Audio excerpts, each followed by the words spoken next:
কাল বিলম্ব না করে এই ধরনের অন্যায্য সিদ্ধান্ত বাতিল করতে হবে এবং বাতিল করার পাশাপাশি হচ্ছে যারা যারা এই ধরনের সিদ্ধান্ত নিয়ে জড়িত রয়েছে তাদেরকে আইডেন্টিফাই করে এবং যাদেরকে ইতিমধ্যে সিট দেওয়া হয়েছে তাদেরকে তারা সিট বাতিল করতে হবে। কি করেছিল হলগুলোকে মিনি ক্যান্টনমেন্ট বানিয়ে শিক্ষার্থীদের নির্যাতনের যে একটা হাব বানিয়েছিল, সেটি মাধ্যম ছিল তারা ছাত্রলীগের নেতৃবৃন্দ যারা ছিলেন নিষিদ্ধ ঘোষিত ছাত্রলীগের, তারা তৎকালীন সময় রিয়াড নিয়ে বছরের পর বছর ধরে হলে থাকতো এবং যাদের বৈধভাবে হলে থাকার কথা ছিল তাদেরকে হলে থাকতে দিত না এবং তাদেরকে তা থাকলেও গণরুমে রাখতে হতো, এক রুমে 30 জন 40 জন করে মানবতার জীবনযাপন করতে হতো।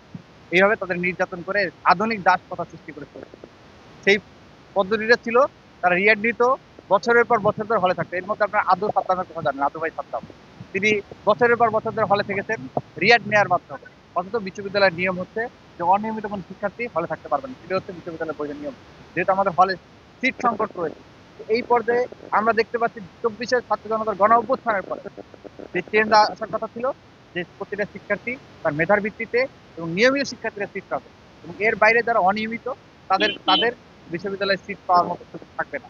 কিন্তু আমরা দেখতে পাচ্ছি বিশ্ববিদ্যালয়ে শিক্ষার্থীদের সেই ম্যান্ডেটকে লঙ্ঘন করে শিক্ষার্থীদের রায়কে বৃদ্ধাঙ্গুলি দেখিয়ে তারা কতিপয় ব্যক্তিদেরকে নির্দিষ্ট গোষ্ঠীর বলতে পারেন তাদেরকে সুবিধা পাইয়ে দেওয়ার উদ্দেশ্যে তারা হচ্ছে আপনার তাদেরকে বিভিন্ন জায়গায় হলে সিট দিচ্ছে এবং তাদের পড়াশোনার সুযোগ করে দিয়েছে, পড়াশোনার সুযোগ করে দিয়েছে।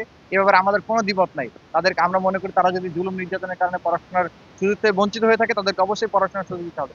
কিন্তু এখানে এই বিষয়টা কোনোভাবেই মেনে নেওয়ার সুযোগ নেই যে তাদেরকে আবার হলে সিট দিতে হবে নিয়ম লঙ্ঘন করে। প্রথমত হচ্ছে একটা ইয়ারের গ্যাপ রয়েছে, বয়স ভিত্তিকের গ্যাপ রয়েছে, যেখানে সাধারণ শিক্ষার্থীরা আপনার নিয়মিত শিক্ষার্থীরা স্বাচ্ছন্দ্য বোধ করবে না। আর দ্বিতীয়ত হচ্ছে এর মাধ্যমে আমরা যে গণরুম গেস্ট রুম ফিরে আসার যে আশঙ্কা করতেছি, সেই গণরুম গেস্ট রুম এর মাধ্যমে ফিরে আসতে পারে। তো আমরা বিশ্ববিদ্যালয় প্রশাসনকে হুঁশিয়ারি করে জানিয়েছি, স্পষ্ট ভাষায় জানিয়েছি যে কাল বিলম্ব না করে এই ধরনের অন্যায্য সিদ্ধান্ত বাতিল করতে হবে এবং বাতিল করার পাশাপাশি হচ্ছে যারা যারা এই ধরনের সিদ্ধান্ত নিয়ে জড়িত রয়েছে তাদেরকে আইডেন্টিফাই করে এবং যাদেরকে ইতিমধ্যে সিট দেওয়া হয়েছে তাদেরকে তারা সিট বাতিল করতে হবে। এই আহ্বান জানিয়েছি।